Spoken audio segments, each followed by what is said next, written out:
के प्रारंभ का दिवस है। पर्युषण महापर्व अध्यात्म जगत का सबसे बड़ा महापर्व के रूप के अंदर उभर कर हमारे सामने आया है। भारतीय संस्कृति के अंदर पर्व का अपना एक विशेष महत्व रहा है। आज 15 अगस्त का दिन और पूरा देश आज आज़ादी के रूप के अंदर इस दिवस को मना रहा है और जैन धर्म के अंदर भी आज का दिन है।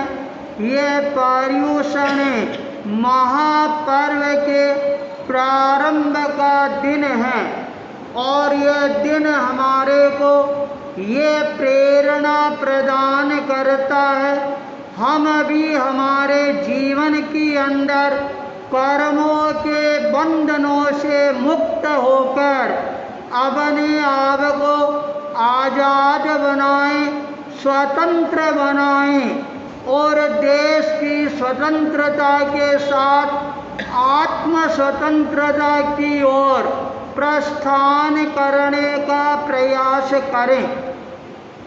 आज का यह दिन हमारे सामने उभर कर आया है। इस दिवस को हम खाद्य संयम दिवस के रूप में मना रहे हैं। गुरुदेव तुलसी एक कल्पनाकार आचार्य थे, कलाकार आचार्य थे और वो हर समय अपने मन के अंदर नई नई परिकल्पनाएं हैं वो संजोते रहते थे। केवल परिकल्पना संजोते ही नहीं थे, उस परिकल्पना को साकार रूप प्रदान करने के अंदर भी कोई प्रकार की कमी नहीं रखते थे। पर्युषण महापर्व को किस रूप के अंदर हम अध्यात्म पर्व के रूप के अंदर बदल सकते हैं, इसलिए आचार्य तुलसी ने हर दिवस को एक नया दिवस के रूप के अंदर हमारे सामने प्रस्तुत किया। प्रथम दिवस है खाद्य संयम दिवस। जब व्यक्ति साधना के पथ पर अपने आप को गतिशील बनाना प्रारंभ कर देता है और वही साधक अपनी साधना के अंदर आगे बढ़ सकता है। जो साधक अपने जीवन के अंदर खाद्य संयम का ध्यान रखना प्रारंभ कर देता है, जो साधक खाद्य संयम का प्रयोग अपने जीवन के अंदर करता है, उस साधक के जीवन के अंदर अपने आप ही सात्विक विचारों का जन्म होना है, ये प्रारंभ हो जाता है और उसका तन के साथ के अंदर मन शुद्धि का भी एक महान उपक्रम है, वह उभर कर सामने आना प्रारंभ हो जाता है। तो आज हम खाद्य संयम दिवस के रूप के अंदर मना रही हैं। प्रत्येक श्रावक और श्राविकाएं आज के दिन अपने जीवन के अंदर कम से कम द्रव्य है वो लगाने का प्रयास करें और आदर्श श्रावक और श्राविका तो वो कहलाती हैं जो अपने जीवन के अंदर एक भी द्रव्य है वो नहीं लगाते हैं, अर्थात 24 उपवास करके खाद्य संयम दिवस को मनाने के लिए अपने आप को तैयार करना प्रारंभ कर देती हैं। ये पर्युषण महापर्व की एक सर्वोत्कृष्ट साधना के रूप के अंदर उभर कर सामने आ सकता है। कोई व्यक्ति 24 उपवास नहीं कर सके तो केवल एक द्रव्य का प्रयोग करे, केवल पानी का प्रयोग करके उपवास करने का प्रयास करे तो वो एक द्रव्य के अंदर अपने 24 घंटे की दिनचर्या को समेट सकता है और पर्युषण साधना के माध्यम से अपने जीवन को उज्जवल, पावन और पवित्र बनाने के अंदर सफलता प्राप्त कर सकता है। और यदि कोई व्यक्ति उपवास नहीं कर सके तो कम से कम आयन बिल का प्रयास है ये अवश्य करे। और आयन बिल तब के अंदर केवल एक खाद्य पदार्थ का प्रयोग किया जा सकता है। और यदि आयन बिल नहीं हो तो कम से कम एकासन करने का प्रयास करे।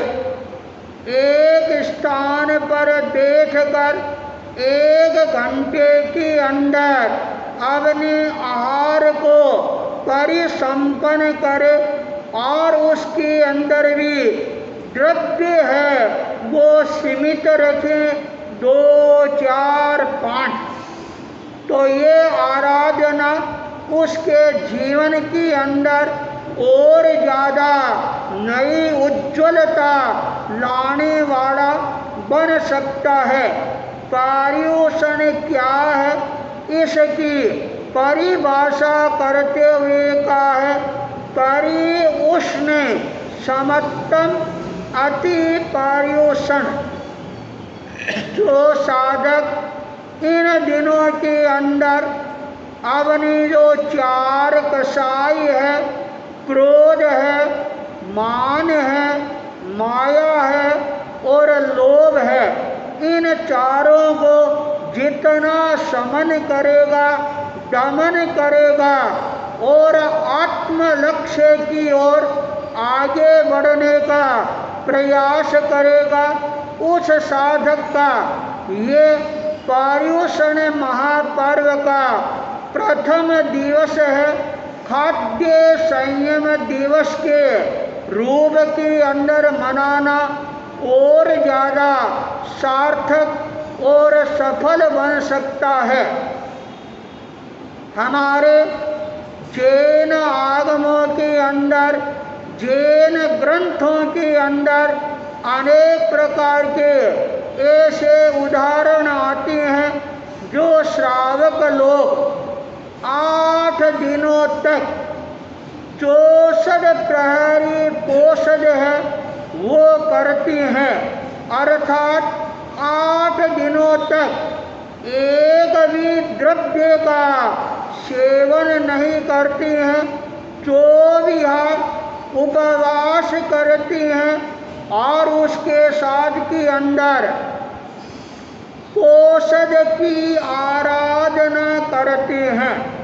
अर्थात 8 दिनों तक वो साधक एक तरह से संयमी जीवन है वो जीने का प्रयास करते हैं। जिस व्यक्ति का संकल्प बल है, पावर है, ये तेज होता है, वही व्यक्ति ऐसी साधना करने के अंदर अपने आप को सफल बना सकता है।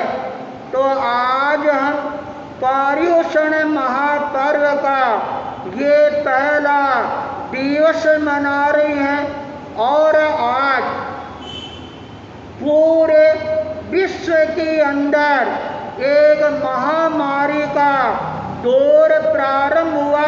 कोरोना वायरस के चपेट के अंदर पूरा विश्व आ जाता है और इसके लिए प्रत्येक व्यक्ति को सावधानी रखने की बहुत ज़्यादा ज़रूरत है।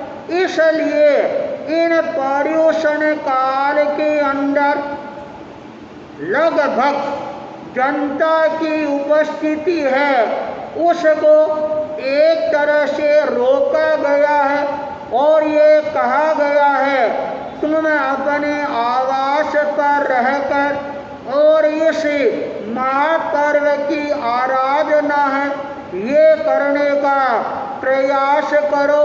तो आज पूरे हिंदुस्तान और विश्व के अंदर लोग सावधानी पूर्वक दूरी बनाते हुए अपनी इस आराधना को सार्थक बनाने का प्रयास कर रही हैं।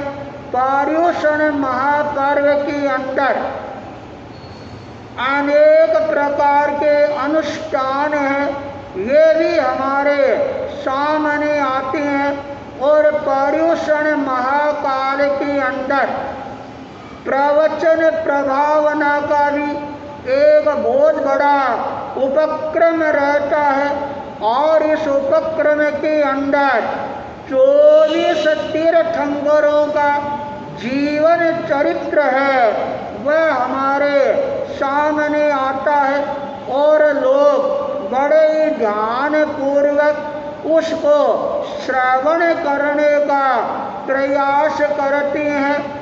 और आज ये पर्यूषण महापर्व प्रारंभ हुआ है, इसका कारण क्या? इसका भी अपने जैन आगमों के अंदर एक विधान आता है और उस विधान के अंतर्गत जब श्रावण महीना प्रारंभ होता है, आषाढ़ शुक्ला पूर्णिमा और उसके दिन के साथ के अंदर अभी जो 5वां आरा चल रहा है, 6ठा आरा आएगा, उस समय बहुत ही बड़ी विभीषिका सामने आएगी और जो ही 6ठा आरा लगेगा देव दुंदुभी होगी। देवता लोग सभी मनुष्यों को सजग रहने का आह्वान करेंगे। 6ठा आरा लग गया है, अब जिनको संधारा करना है, संलेखना करनी है और वो अपनी तैयारी प्रारंभ कर दे। 6ठा आरा लगते ही आकाश से अंगारों की बरसात है ये होनी प्रारंभ हो जाती है और देखते देखते सारी धरती है वह अंगारों से एक तरह से आच्छादित हो जाती है। परिणाम ये आता है सारे पेड़ पौधे हैं समाप्त हो जाती हैं। प्रलयंकार का तूफान है वह आना प्रारंभ होता है। सारे मकान हैं, सारे नगर हैं, सारे बड़े बड़े महानगर हैं, वो मलबे के ढेर के अंदर बदल जाते हैं। मानव जाति विकास के कगार पर पहुंच जाती है। बड़े बड़े पर्वत हैं, सारे पर्वत ढह जाती हैं। इस संसार के अंदर बहने वाली सारी नदियां हैं वो सूख जाती है, समाप्त हो जाती है और केवल एक मेरू पर्वत बेताड़ीय पर्वत है वह अपने स्थान पर सुरक्षित रहता है और केवल गंगा नदी है उसका प्रवाहवान रहता है और वह नदी भी केवल एक गंदे नाले के रूप के अंदर बहती है और वह सारा पानी उसी पर्वत के आस पास में इकट्ठा हो जाता है, कादे का रूप है वह धारण कर लेता है और उसके अंदर कच्चे है मच्छर है ये पैदा हो जाती हैं बहुत ज़्यादा तादाद के अंदर। छठे आरे के अंदर जो मनुष्य रहते हैं उनका जो आकार होता है शरीर का वह केवल एक बिलांग का आकार रहता है और वो अपने प्राण बचाने के लिए दौड़ने का प्रयास करते हैं पर गति इतनी तेज नहीं होती है वो उस मेरू पर्वत तक पहुंच सके। पर कुछ व्यक्ति है वो अपने आप को सुरक्षित रखते हुए उसी मेरू पर्वत पर पहुंच जाते हैं और वहाँ पर छोटे छोटे बिल होती हैं खड्डे होती हैं उनके भीतर घुसकर और अपने प्राणों की रक्षा करती हैं। उनको खाने के लिए पीने के लिए कुछ भी नहीं मिलता है, दिन भर अंगारों की बरसात होती रहती है। रात्रि के प्रथम प्रहर के अंदर वो अंगारे थोड़े थोड़े शांत होने प्रारंभ होते हैं। दूसरे प्रहर के अंदर उन अंगारों के ऊपर धीरे धीरे राख जमनी प्रारंभ हो जाती है। तीसरे प्रहर के अंदर जो गर्मी है गर्माश है वह कम होती है, थोड़ी थोड़ी हवा चलती है, तब वो बिलों के अंदर रहने वाले प्राणी बाहर निकलते हैं और चारों तरफ नजर दौड़ा कर देखती हैं अब कहाँ जाए क्या करें।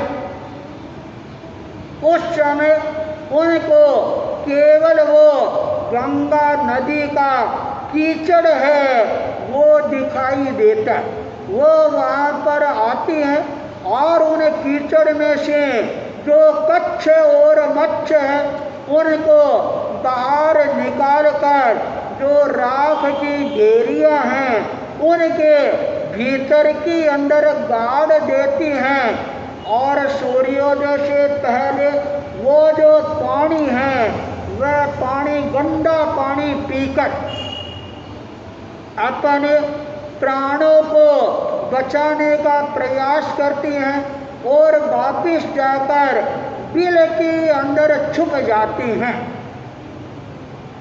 अगले दिन जब वो पश्चिम रात्रि का समय आता है और वो बाहर निकलती हैं, जो कच्छ और मच्छ उनको बाहर निकालती हैं और अंगारों के कारण वो पक जाती हैं, सिक जाती हैं और उनका वो भक्षण करके अपने आप को जिंदा रखती हैं। छठा आरा यूं ही चलता है।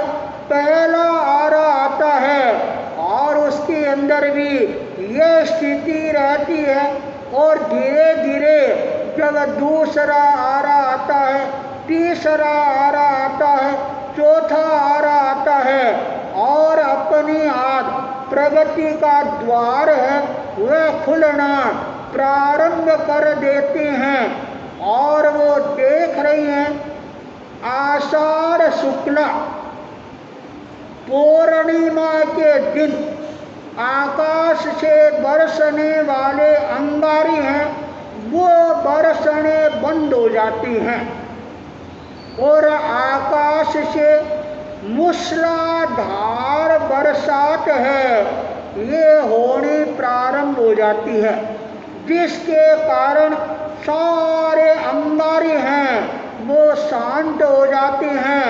7 दिनों तक ये बरसात चलती है।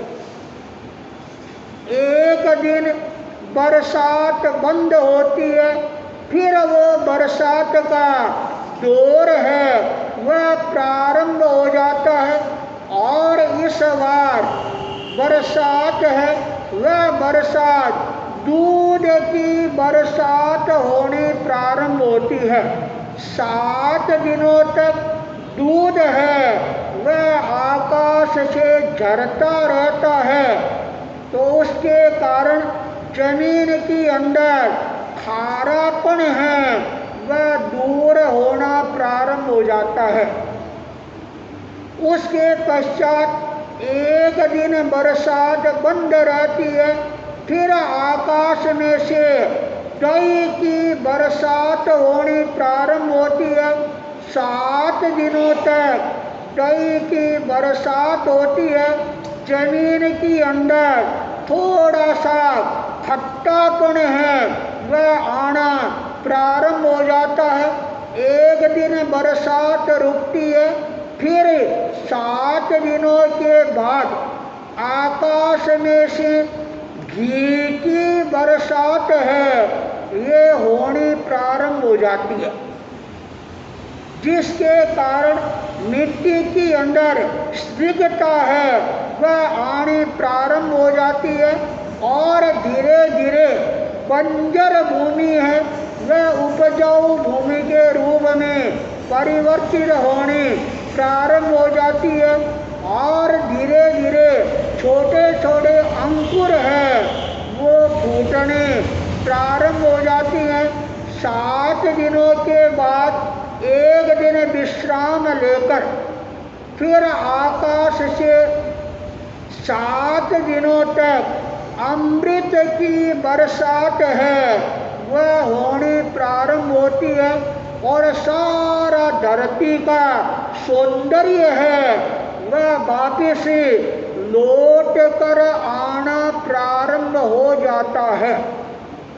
यूं लगातार एक दिन रुककर बरसात का दौर है ये चलता रहता है, फिर एक साथ में मूसलाधार बरसात का दौर चलता है, और ये 40 दिनों तक ये दौर है ये चलता रहता है, और 6 सप्ताह तक 6 प्रकार की बरसातें होती है, और उसका परिणाम ये आता है सारी धरती है यश्य श्यामला के रूप के अंदर प्रकट होनी प्रारंभ हो जाती है, और जगह जगह पेड़ पौधे हैं वो खिलने प्रारंभ हो जाते हैं, कल्प वृक्ष हैं वो उगने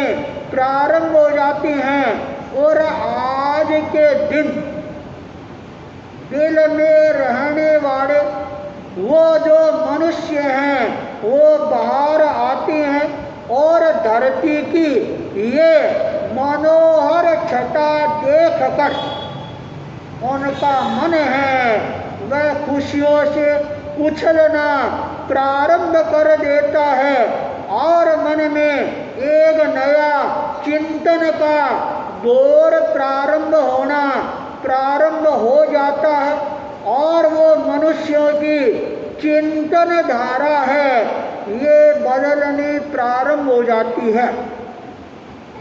मन में विचार आने प्रारंभ हो जाती हैं, अरे इतने वर्षों तक हमने ये अभक्ष्य भोजन है ये ग्रहण किया है, और आज से हम अभक्ष्य भोजन हैं इसका एक तरह से शमन करते हैं, और जो जंगल के अंदर पेड़ पौधों पर पत्ते आ गए हैं, फूल आ गए हैं, और उनका भक्षण करना वो प्रारंभ करती हैं। 40वें दिन ये पर्युषण महापर्व है, ये प्रारंभ होता है और लोगों के मन के अंदर विचारधारा का परिवर्तन होना प्रारंभ होता है। और अपनी कहावत है, जैसा खाए अन्न वैसा होए मन। जैसा आदमी भोजन करता है उसका मन है वो वैसा ही बनना प्रारंभ हो जाता है, विचार भी वैसे बन जाते हैं। अभक्ष्य भोजन करने के कारण व्यक्ति के अंदर लड़ाई झगड़ा कलह कदाग्रह ये करने के भाव है उभर कर सामने आने प्रारंभ हो जाते हैं। पर 40वें दिन जब सूर्योदय होता है और वो अभक्ष्य पदार्थ है खाने बंद करती हैं और पेड़ पौधे के फल उस समय पक नहीं पाए थे, पत्ते और फूल है उनका भक्षण करके और अपने आप को शुद्ध बनाने का प्रयास करती हैं। 7 दिनों तक वो उन्हीं पदार्थों का भक्षण करती हैं, जिसके कारण उनके जीवन के अंदर पावनता और पवित्रता का संचार है ये होना प्रारंभ हो जाता है। इसलिए चातुर्मास लगने के 40 दिन पूरे होने पर ये पर्युषण महापर्व है ये मनाया जाता है और ये पर्व 1 सप्ताह तक चलता है। 1 सप्ताह के अंदर हम हमारे जीवन के अंदर अनेक प्रकार के प्रयोग करके और अपनी आत्मा की शुद्धि का एक उपक्रम है वो हमारे जीवन के अंदर प्रारंभ करती हैं। बिल के अंदर रहने वाले वो मनुष्य भी 7 दिनों तक केवल पेड़ के पत्ते और फूलों के अलावा पानी के अलावा कुछ भी ग्रहण नहीं करती हैं। अर्थात उनका जीवन है एक तरह से साधनामय जीवन है, वह बनना प्रारंभ हो जाता है। इसलिए पर्युषण महापर्व जब प्रारंभ होता है ये हमारे को अनेक प्रकार के अनुष्ठान हैं ये करने की प्रेरणा प्रदान करता है और इसी के साथ ही अंदर पूरी मानव जाति के विकास का उपक्रम है वह हमारे सामने आता है और 6 आरों का वर्णन है वो भी इन पर्युषण काल के अंदर सुनाया जाता है। भगवान महावीर इस युग के 24वें तीर्थंकर थे। वो 10वें देवलोक के अंदर और वहाँ पर देवता के रूप के अंदर अपना जीवन है आगे बढ़ा रहे थे। 6 महीना पहले ये आभास हो जाता है अब मेरे को यह देवलोक छोड़कर यहाँ से प्रस्थान करना पड़ेगा। भगवान महावीर 10वें देवलोक से चयन करके आज इस धरती के ऊपर अवतरित होते हैं और भगवान महावीर जो देवता होते हैं उनके पास में 3 प्रकार के ज्ञान होते हैं, मति ज्ञान, श्रुत ज्ञान और अवधि ज्ञान। और सारे जो देवता होती हैं जब आयुष्य पूरा करती हैं, अपना अवधि ज्ञान है वो देवलोक में छोड़कर आ जाती हैं। पर जो तीर्थंकर होती हैं वो अपने अवधि ज्ञान को छोड़ते नहीं हैं, अपने साथ के अंदर लेकर आते हैं। भगवान महावीर को ये पता लग गया अब मेरा चैवन होने वाला है।